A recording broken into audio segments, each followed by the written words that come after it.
안녕하세요. 고품격 커스방송 커스미술관의 관장 이한입니다. 자, 이번 시간에는 반드시 알아야 할 현존하는 현대화가 탑 10에 대한 이야기를 해보겠습니다.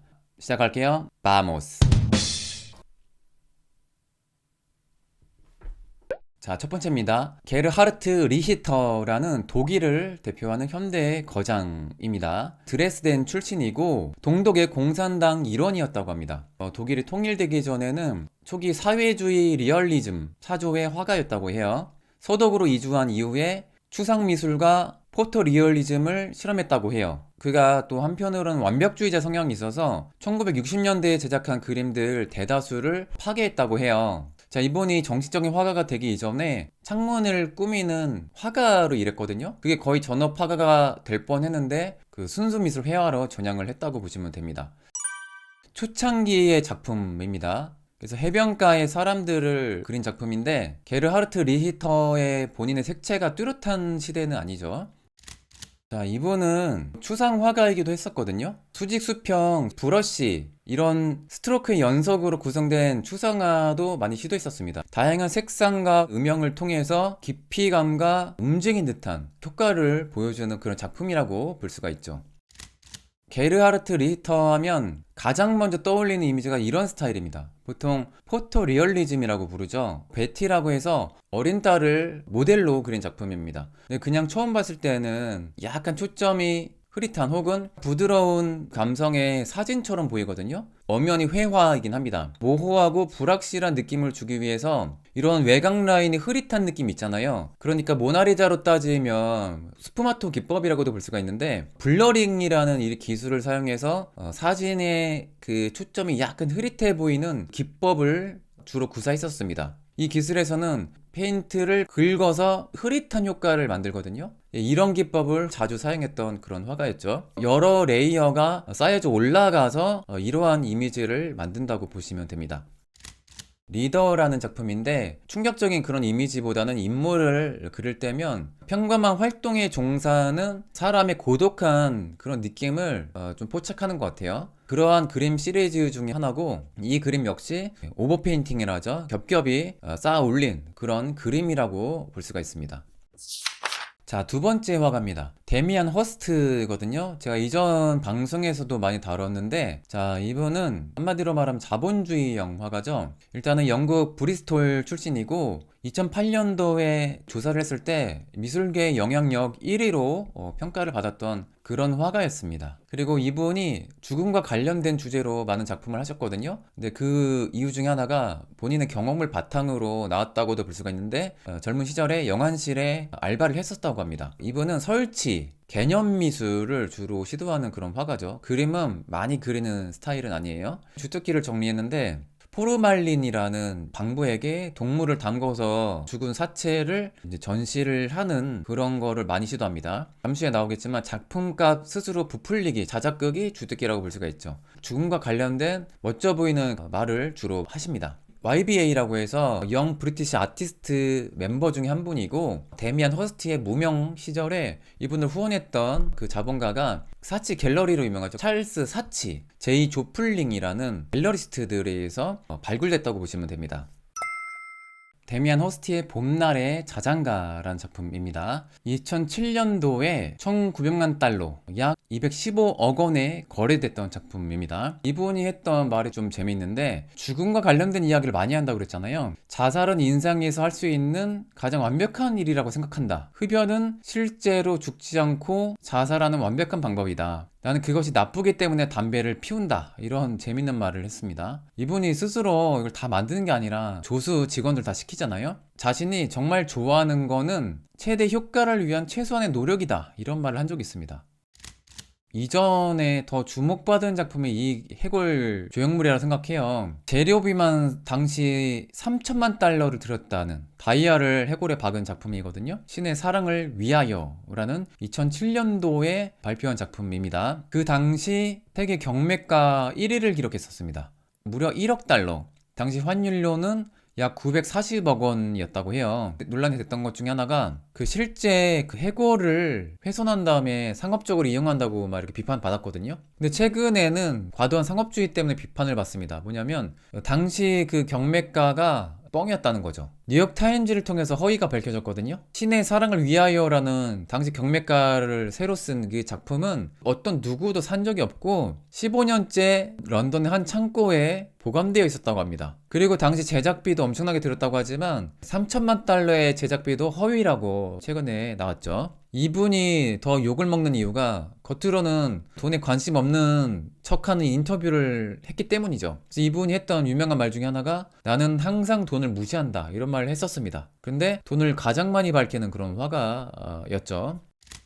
또 논란이 된 작품 중에 하나가 이런 알 수 없는 제목의 작품인데 살아있는 상어를 죽인 다음에 포르말린 이 방부에게 담궈서 전시를 한 겁니다. 근데 이 작품이 2006년도에 보관의 문제 때문에 다시 다른 상어를 죽인 다음에 교체를 했다고 해요. 동물 보호단체에서 항상 공격의 대상이죠. 이분의 작업 때문에 죽인 동물과 곤충들을 다 합하면 약 91만 마리나 된다고 합니다. 예, 엄청나게 많은 생명체들을 죽였죠. 근데 이것뿐만 아니라 논란이 되는 표절 문제가 있습니다. 이 작품의 원작이라는 거예요. 에디 손더스라는 1989년도에 실제 상어를 잡아다가 당시에 전자상가 윈도우에 이렇게 진열을 했나 봐요. 이 상태 그대로. 그래서 이걸 먼저 시도를 했는데 이후에 데미안 허스트가 이걸 그대로 따라서 베꼈다라는 주장이죠. 그래서 지금 보시는 이미지는 본래 당시에 전자상가에 진열했던 프레임, 창문과 이 이미지를 그대로 재현해서 다른 갤러리에 전시를 한 그런 이미지입니다. 어쨌든 이게 표절인지 진짜인지는 뭐 알 수 없습니다. 아무튼 이런 논란이 있다는 거죠. 자, 다음 작가입니다.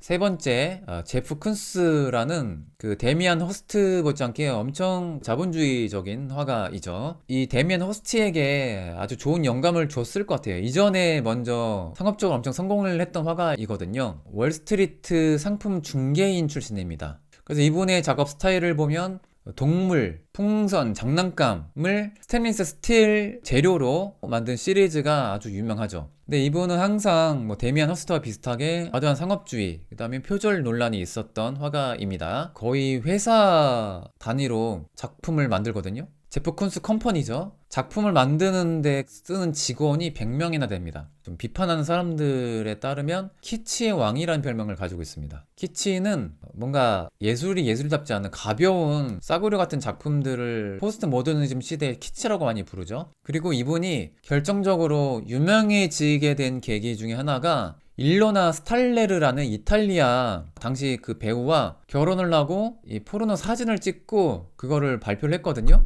노이즈 마케팅 때문에 엄청 이슈가 됐었습니다. 이 배우는 한때 이탈리아의 하원 의원이기도 했었습니다. 이제 이분이 좀 자아가 세거든요. 어떤 말을 했냐면 금세기, 그러니까 20세기를 말하죠. 과거에는 피카소와 뒤장이 있었다. 이제 우리를 이 세계에서 벗어나게 하는 것은 나다. 이런 말씀을 하셨죠. 이분의 미소를 보면요, 사람 좋게 생겼잖아요. 인맥 관리를 되게 잘 하시는 그런 분이죠. 살바도르 달리와 친분이 있다고 그랬잖아요. 17살 때 화가가 되기도 전에 당시 최고의 슈퍼스타가 달리였잖아요. 달리한테 전화를 했대요. 달리가 전화를 받았어요. 제프 쿤스가 당신 만나고 싶다고. 오케이, 그래, 와. 밥 같이 먹고 전시도 같이 데려갔다고 합니다. 그러면서 이제 인맥을 쌓고 뉴욕의 현대미술관 모마이에서 근무를 한 적이 있어요. 회원데스크에서 일을 했는데 당시 옷을 되게 독특한 걸 입었다고 합니다. 물방울 무늬 셔츠, 큰 나비 넥타이, 그 다음에 뭐 공기주입식 플라스틱 꽃을 들고 눈길을 끌었다고 합니다. 그 당시에 모마 멤버십 회원이 2배나 뛰었다고 해요. 이분이 뭔가 사람 끌어들인 재주가 이미 있었던 거죠. 현대미술에서 정말 중요합니다. 그리고 이분이 엄청난 컬렉터기도 해요. 미술계의 큰손이기도 합니다. 제프 쿤스가 파블로 피카소, 살바도르 달리, 쿠닝 이런 현대미술의 거장 작품을 무려 8,000여 점 소장하고 있습니다. 이분의 작품들만 전시해도 하나의 미술관을 만들 수 있는 그 재력을 가진 분입니다. 그리고 또 2013년도에는 레이디 가가 팝스타와 협업을 해서 앨범 그 커버 디자인도 했었던 그런 분이죠. 최근의 사건입니다. 아트 와인우드라고 해야 되냐 이런 발음인지 모르겠는데 그 박람회에서 방문객이 강아지 스테인리스 스틸 제프 쿤스의 비싼 작품을 깨버린 거예요. 실수로 만지다가. 이 작품이 42,000달러의 가치를 한다고 합니다. 이렇게 파편이 된 거예요. 근데 더 주목받는 것은 뭐냐면 깨진 뒤에 전화 문의가 엄청났대요. 이 컬렉터들이 깨진 파편 살 수 있냐고. 이 스테인리스 스틸은 파편조차 예술이 되는 거죠. 근데 저 같으면 이 파편 잘 쓸어 모은 다음에 그 직원들한테 시켜서 다시 재조립하라고. 깨진 조각 그대로. 금가도 상관없어요. 오히려 현대미술은 그런 스토리가 생기면 더 가치가 생기거든요. 그래서 제 생각에는 작품값 더 뛰었다, 이렇게 봅니다. 이 작품을 깬 방문객 대부분은 보험에 가입해가지고 배상을 하진 않았대요. 자, 이 작품이 제프 쿤스의 작품 중에 가장 비싼 작품입니다. 1986년도에 제작한 토끼이거든요. 역시 스테인리스 스틸 금속 토끼가 2019년도에 생존작가 최고 경매가를 기록했습니다. 9,110만 달러, 약 1,197억 원 가량. 지금 환율 바뀌어서 달라졌겠죠? 이런 기록을 세웠던 작가고, 자, 다음 작품. 이분의 작품 중에 설치 미술에 가깝죠. 이 작품 되게 유명합니다. 스페인 빌바오의 구겐하임 미술관의 앞에 있는 강아지 모양의 이 설치 미술. 근데 꽃이잖아요. 이 꽃 가짜 꽃이 아니라 진짜 꽃입니다. 계속 관리를 한 작품이에요. 시즌별로 올 때마다 색깔이 바뀌는 그런 귀여운 강아지입니다. 빌바오의 이 구겐하임 미술관을 방문하는 여행객들의 인기가 많은 핫스팟 포토존이죠. 스케일 엄청난 작품입니다. 저는 뉴욕 여행 갔을 때 못 봤거든요. 직접 보고 싶은데, 근데 다른 작품들이 다 스테인리스 스틸 작품인데, 앉아있는 발레리나 이 거대한 작품은 제가 본 자료에는 나일론이라고 돼 있더라고요. 나일론이면 진짜 푹신푹신한 그런 질감인지 모르겠어요. 자, 록펠러 센터에 있다고 합니다. 네 번째 작가입니다. 자, 리처드 세라라는 설치미술 작가인데, 미국 캘리포니아 영문학 박사 출신인데 나중에 예일대 회화과를 졸업했다고 합니다. 그리고 이분의 젊은 시절에는 제철소에 근무를 했었거든요. 그래서 그때 다뤘던 그 철강 이런 거에 현재까지도 작업하는 데 많은 재료의 모티브, 아이디어를 제공했다고 보죠. 작품을 할 때 스케일이 엄청 크거든요. 그래서 이 작품 공간에 관람객이 들어갈 수 있는 그런 구조로 제작을 합니다. 그래서 감상자와 작품의 상호작용, 이런 걸 되게 중요하게 여기죠. 미술 사조를 분류를 하면 미니멀리즘에 가깝죠. 그리고 과정을 중시하는 프로세스 아트로 평가를 하기도 합니다. 감상자의 경험 자체가 예술이라고 보는 그런 거죠. 이런 미니멀리즘 스타일의 작가들의 출신을 보면요, 유대인이 좀 많거든요. 대표적인 유대인 작가라고 소개가 안 돼 있어요. 근데 찾아보니까 이분의 어머니가 러시아계 유대인이더라고요. 그래서 그런지 몰라도 뭔가 과도하게 철학의 심도가 높은 그런 스타일의 작품을 하지 않나 싶기도 하고, 본래 음악가가 되고 싶어 했다고 합니다. 유년 시절에는 1986년도에 베니스 비엔날레에서 황금사자상을 수상하면서 그때부터 주목받기 시작했죠. 근데 이분의 조각은 음악, 시 등의 문학에서 많은 모티브를 얻는다고 합니다. 자, 작품 볼게요. 투 리프트라고 해서 위로 올라가는 느낌, 중력을 암시한다고 합니다. 육중한 철판은 재료의 물리적 특성, 이런 중력을 느끼게끔 하는 이런 작품이라고 합니다. 무중력이기 때문에 이렇게 휘어져 있다, 이런 걸 뭐 암시하는 것 같기도 하고, 제가 봤을 때는 비닐만 올리면 텐트로 쓰면 참 좋겠다, 혹은 강아지 집으로 써도 되게 아늑한 공간이 나오겠다, 이런 생각이 드네요.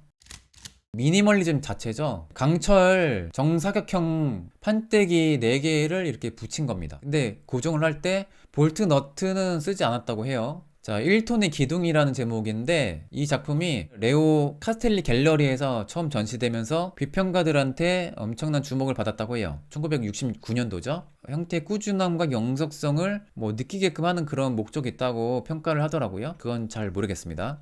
이런 작품들 특징이 칼럼들 보면 말이 되게 어렵잖아요. 그래서 그거를 억지로 이해할 필요는 없다고 봅니다. 감상자의 자유에 맡겨서 느끼는 대로 받아들이는 게 저는 정답이라고 생각합니다. 어려운 비평글 이런 거를 100% 이해하는 것은 오히려 비정상이라고 봐요, 저는. 난해한 말을 되게 많이 쓰거든요. 이러한 작품일수록 명쾌한 비평이 별로 없습니다. 알쏭달쏭한 말을 되게 많이 쓰죠.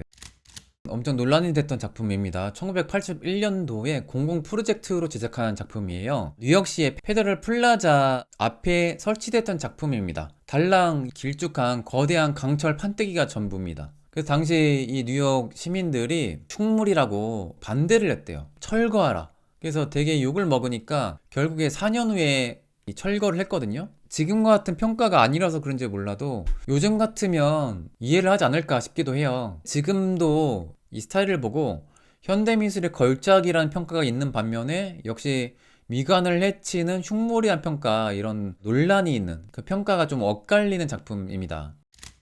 이 작품도 유명합니다. 대표작 중에 하나예요. 2005년도 작품인데 스페인 북부의 구게나임 미술관에 설치된 작품입니다. 메럴 오브 타임이라는 시간의 문제이라는 작품인데 관람자가 직접 걸어보도록 경험을 하도록 설계된 작품입니다.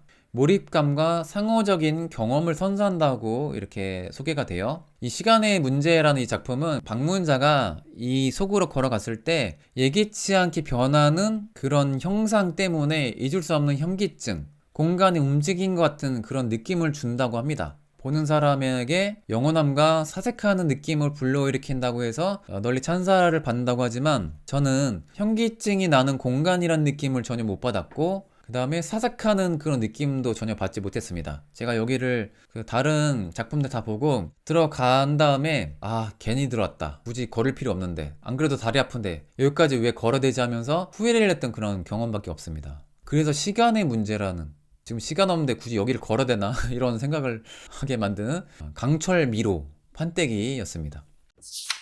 자, 다섯 번째입니다. 데이비드 호크니라는 현대미술의 거장이죠. 현존하는 화가 중에 대중들로부터 가장 사랑을 받는 화가이지 않을까 싶습니다. 영국 브래드 포트 출신이고 화가이면서 파나 무대 디자이너이기도 합니다. 예술 사진작가로 꽤 성공을 했던 화가예요. 순수 미술로 다시 돌아와서 작업을 했던 그런 분이고 병역을 거부했다고 합니다. 양심적 거부라고 하는데 저는 이런 말을 뭐 좋아하지는 않습니다. 어쨌든 이분의 아버지 역시 이전에 병역을 거부했던 그런 이력이 있습니다.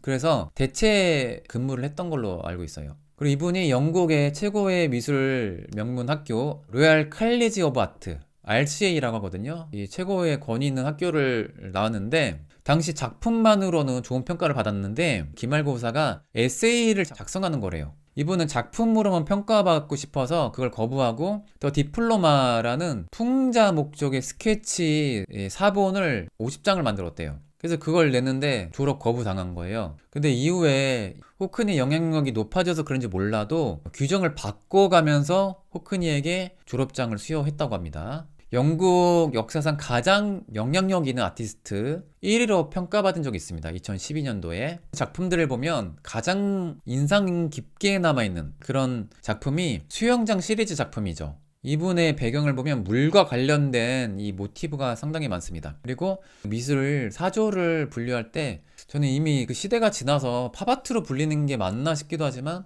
보통 팝아트로 많이 분류를 하더라고요. 근데 정확하게 고정된 사조는 없는 것 같아요.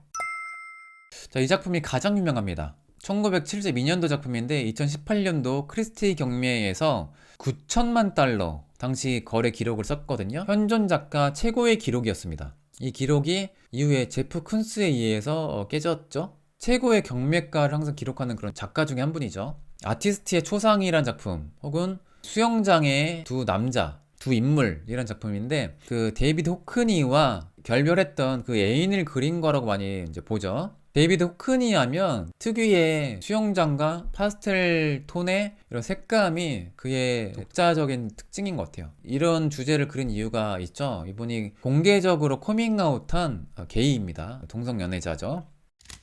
자, 그리고 또 다른 수영장 시리즈 작품 중 하나입니다.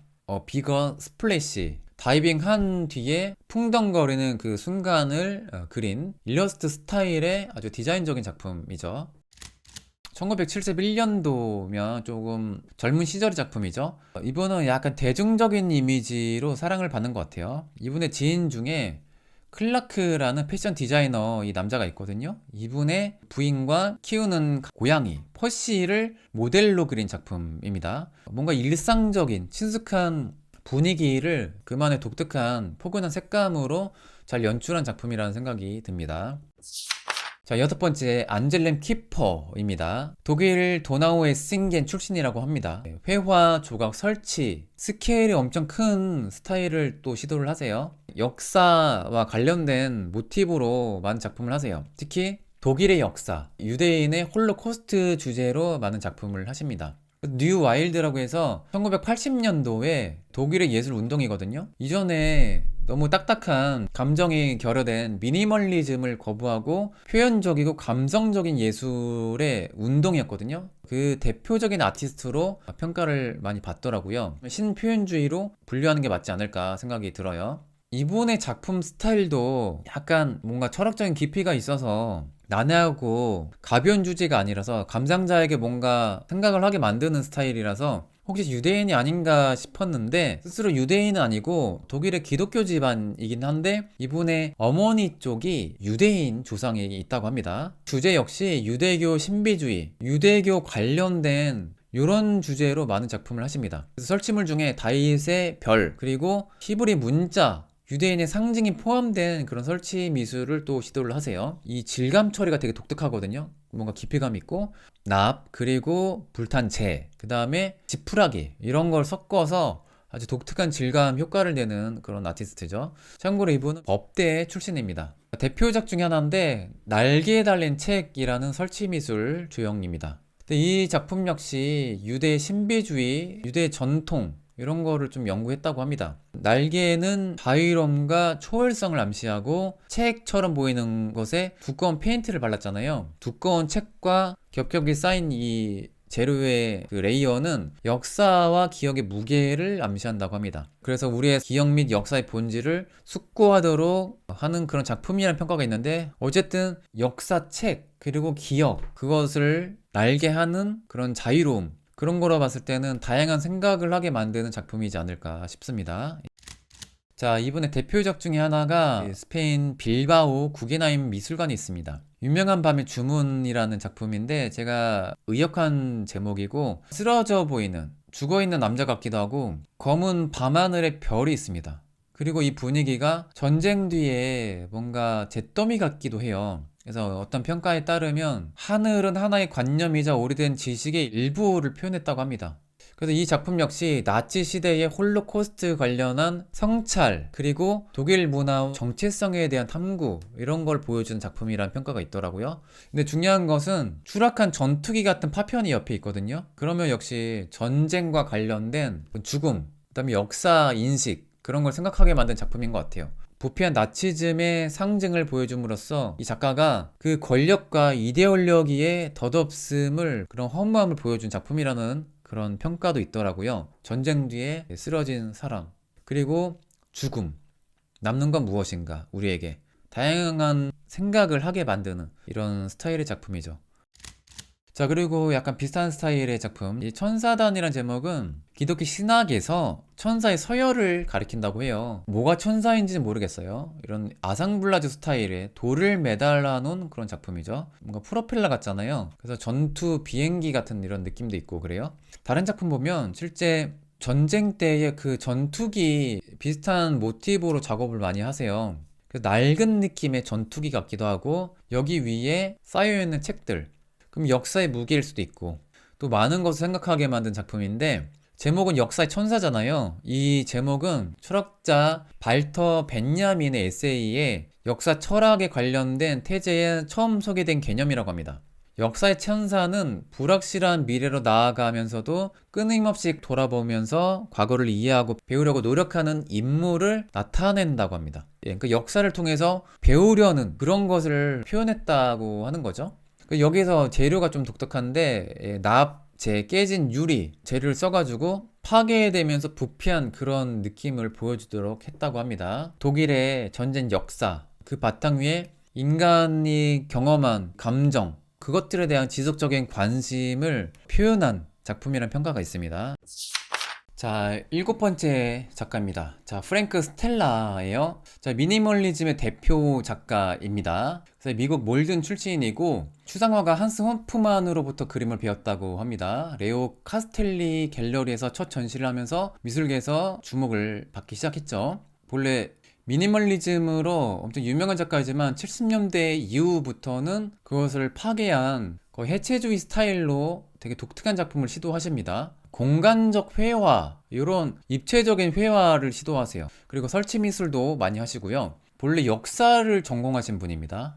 그 성형 캔버스라고 해서 이분이 좀 새로운 스타일을 시도하셨는데, 이전에 그림을 그리면 보통 사각형이잖아요. 그것을 벗어나서 캔버스 자체의 형태가 있는 그런 스타일의 작품을 시도하셨죠. 이분이 또 다른 기록이 있는데, 가장 젊은 나이 23살 때 뉴욕 현대미술관, 모마 미술관에서 개인전을 개최한 최연소 작가 기록이 있습니다.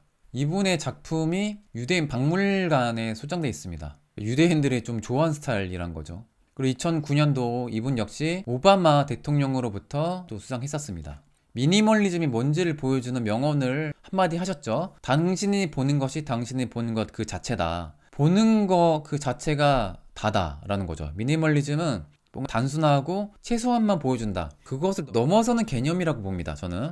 최선의 것을 보여주는 게 모더니즘 디자인이라면, 미니멀리즘은 미술에서 최선 있어야 된다고 여기는 것조차 다 없애는 게 미니멀리즘이에요. 감성이라든지 해석 그런 것조차 배제하고 재료만 남는 거죠. 그래서 미니멀리즘 아티스트들이 가장 중요하게 여기는 것은 재료, 이 질감, 이런 것들이죠. 재료가 가지는 그 느낌 자체. 초창기 작품입니다. 1959년도에 이성의 비열함과 결혼. 제목이 정말 알 수 없죠? 그래서 블랙 페인팅 시리즈라고 해서 어두운 배경에 이런 미로 같은 그리드 느낌으로 한창 작업을 할 때의 작품입니다. 프랭크 스텔라의 가장 미니멀리즘적인 상징과 같은 작품이지 않을까 싶어요. 아까 쉐이프트, 성형 캔버스라고 그랬잖아요. 이 작가의 의도대로 아예 캔버스를 디자인한 그런 작품이죠.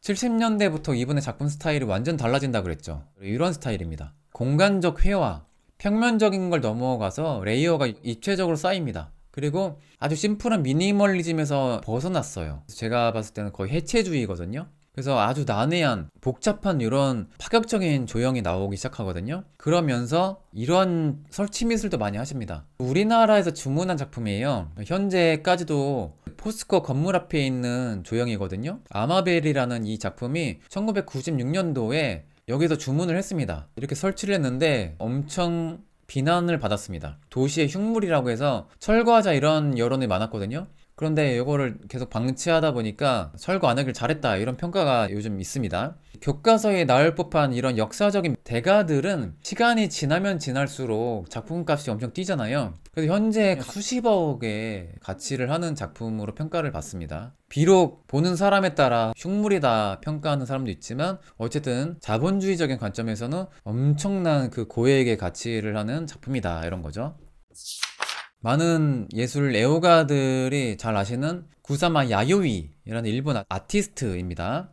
참고로 오늘 왜 우리나라 작가는 뺐냐 이렇게 말씀하실 수도 있는데, 우리나라 작가 중에 세계적으로 탑 10에 들어갈 자격이 될 분도 있다고 생각해요. 저는 과소평가된 아티스트가 있다고 생각합니다. 국내 작가를 제외한 해외 작가들만 넣습니다. 참고로. 어쨌든 최고의 세계적인 현존한 작가를 평가할 때 구사마 야요이를 많이 넣더라고요. 일본 마스모토 출신이고 거의 이제 90대 나이인 걸 알고 있어요. 정신과 치료를 계속 받으시기 때문에 그 정신병원에 스스로 거기 들어갔다가 나왔다가 이런 걸 반복하시는 걸로 알고 있어요. 지금도 거기 계시는지 모르겠습니다. 이분이 미술계 데뷔하기 전에 본래 일본의 전통 회화를 공부했다고 합니다. 1960년대에 팝아트가 유행할 때의 아방가르드 예술의 중심적인 인물 중에 한 분입니다. 1966년도에 베니스 비엔날레에서 일본 여성 최초로 참여했거든요. 이게 하나의 기록입니다. 그때 국제적으로 명성을 얻기 시작했다고 해요.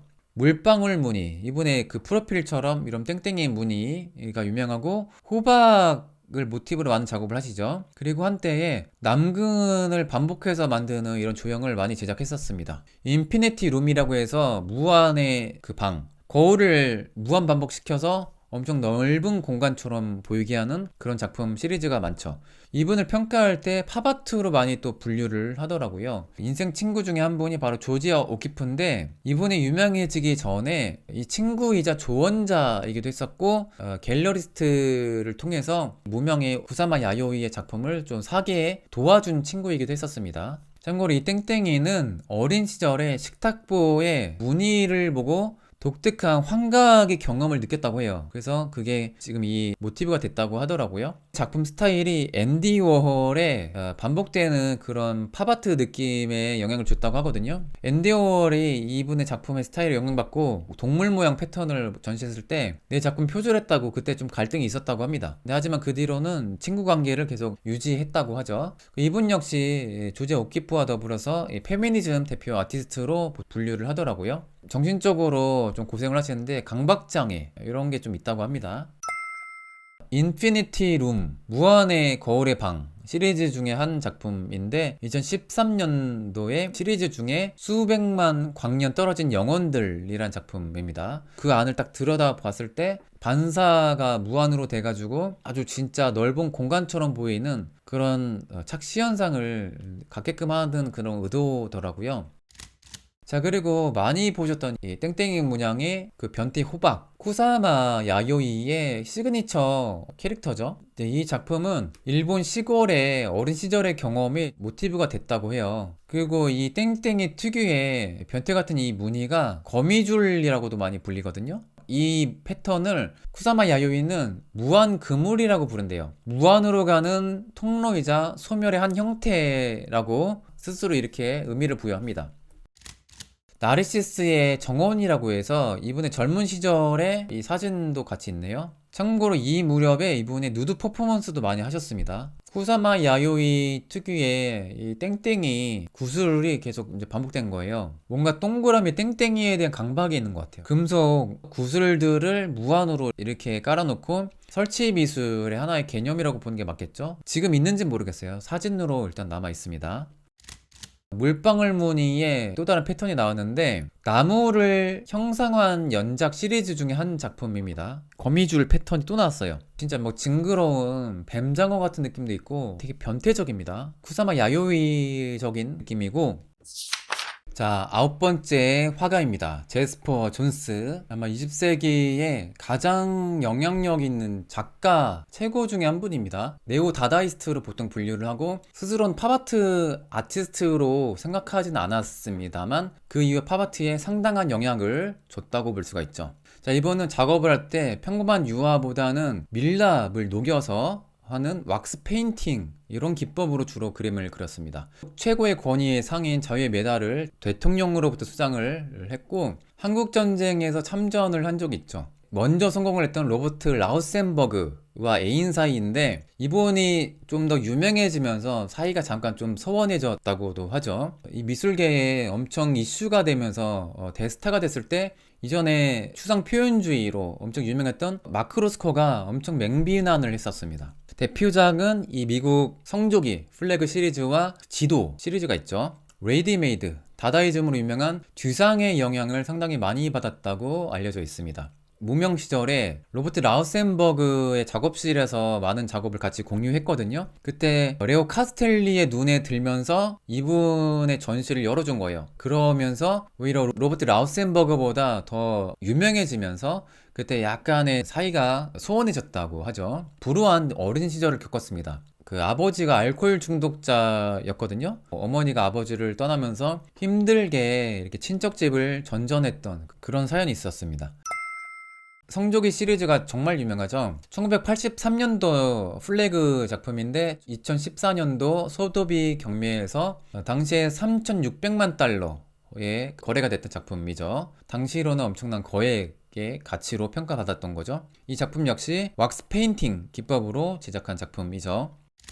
3 플래그, 성조기를 겹겹이 쌓아 올린 그런 작품이고 1983년도에 당시로는 생존화가 최고가 기록이었습니다. 당시 100만 달러면 엄청난 금액이었거든요. 그래서 그런 기록을 세운 작품이고 성조기를 제작한 이유가 있거든요. 꿈속에서 성조기가 나왔대요. 그래서 그걸 쿨하게 그린 겁니다. 작품 했을 때 거창한 이유, 뭔가 사상적 배경 뭐 이런 걸 막 얘기하잖아요. 그런 게 꼭 필요하냐라는 거죠. 그런 거 필요하지 않다고. 가벼우면 어때? 소 쿨이죠. 이분이 미니멀리즘의 시초이기도 해요. 어떻게 보면 내 얼굴의 표적이라고 해서 관역판처럼 보이잖아요. 이미지 자체가 하나의 또 미니멀리즘 아트이기도 하거든요. 이후에 등장할 미니멀 아트에 상당히 영향을 줬던 아티스트로도 평가를 받습니다. 그러니까 팝아트에 영향을 또 줬다고 하잖아요. 이분이 했던 명언 중에 하나가 이런 거거든요. 나는 이미지를 찾는 게 아니라 나타나서 관심을 갖는 것 뿐이다. 나는 내 작업에 내 감정에 노출이 되는 걸 원하지 않는다 라고 했대요. 그러니까 보통 작품 하면 여러 아티스트들이 화가의 주관, 감성 이런 걸 녹여내야 된다고 생각하잖아요. 꼭 그래야 되냐? 그럴 필요 없다는 거죠. 근데 이런 게 미니멀리즘에 좀 영향을 준 것 같아요. 이런 가치관이. 그러니까 고정관념을 깼다는 거거든요. 그리고 이미지가 주변에 있는 거를 충분히 그냥 써도 된다라는 것은 팝아트 탄생에 되게 상당한 영향을 준 가치관이라고 봅니다. 지나면서 크로스 해칭 이런 스타일로 시도를 하시거든요. 그리고 이분이 했던 인터뷰 중에 이런 말이 있었습니다. 머리에 아이디어가 있으면 다른 일을 할 수 없다는 것을 종종 알게 된다. 따라서 작업은 아이디어를 제거하는 방법이다. 아주 예술적인 발언을 하셨습니다. 재밌죠? 저는 이런 게 더 재밌더라고요.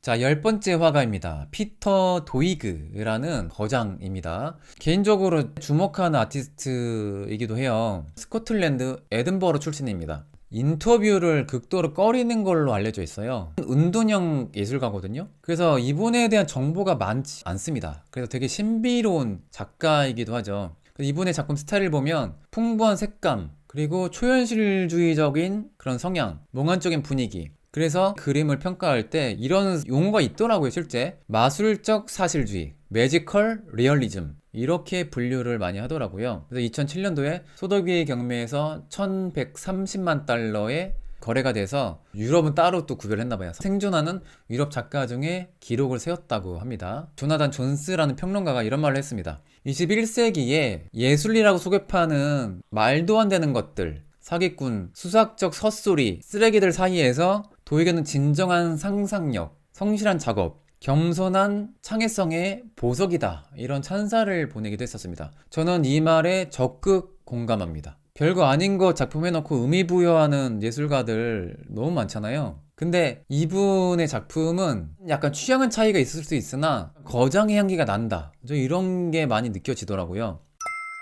대표작 중에 하나가 화이트 카누. 이 작품은 몇 개 시리즈 작품이 두세 점인가 더 있습니다. 다른 작품도 색감 되게 환상적입니다. 이 작품은 울청한 초목과 멀리 산으로 둘러싸인 고요한 호수에서 하얀 카누가 있는 모습을 그린 건데 여기에 외로운 인물을 묘사했다고 해요. 어떤 인물이 여기 안에 있나 봐요. 그래서 뒷이야기가 있는데 호수 위에 카누에 있는 유령을 생각해서 그린 작품이라는 말도 있습니다. 흰 카누 위에 유령이죠. 카누가 유령선인 겁니다.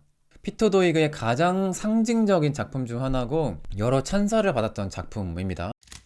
1993년도 작품인데 블러터라고 해서, 블러터는 잉크를 흡수하는 그 종이를 말해요. 혹은 색종이 뭐 이런 걸 암시한다고 하는데, 지금 이 물결이 뭔가 색깔 잉크 같다고 생각해서 비유적으로 표현한 게 아닌가 싶기도 해요. 안에 있는 인물은 피터 도이그의 그 형제가 찍힌 사진을 그렸다고 해요.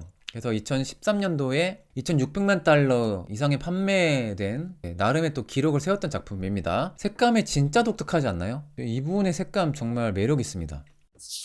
이 작품도 이분의 고유 스타일이 계속 연장선상이 있으면서 또 환상적인 분위기를 자아내죠. 콘크리트 오두막이라고 해서 그 숲속에 버려진 콘크리트 건물을 그린 겁니다. 근데 이 콘크리트 건물을 오두막이라고 표현한 거죠. 그래서 황량한 숲속에서 고립되고 버려진 구조물을 묘사했다고 알려진 작품이고, 콘크리트 건물은 대자연 속에 문명을 상징한다고 볼 수도 있는데 폐허가 된 건물입니다. 다른 의미로 생각할 수도 있고, 그래서 외딴 곳에 느낄 수 있는 고립과 외로움에 대한 고민을 하게 만든 작품이라는 평가도 있습니다.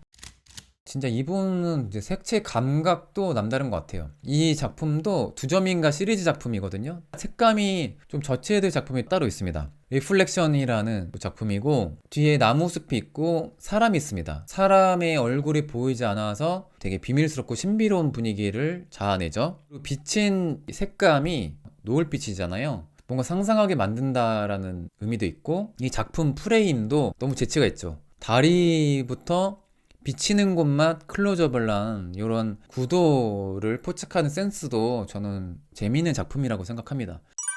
자, 아무튼 오늘 현대 미술을 대표하는 현존하는 최고의 화가 10분을 소개했는데, 이 외에 최고의 거장이라고 평가받는 화가들이 여러 있습니다. 제가 사전조사를 한 건 한 15분 정도 됐는데 어쩔 수 없이 10분으로 추렸습니다. 분명히 여기 안에 들어가야 마땅한 화가들도 있어요. 제 주관도 약간 들어갔다는 점 알아주시고, 아무튼 끝까지 방송을 잘 들어주셔서 감사합니다. 저는 허세미술관의 관장 이한이었습니다. 감사합니다.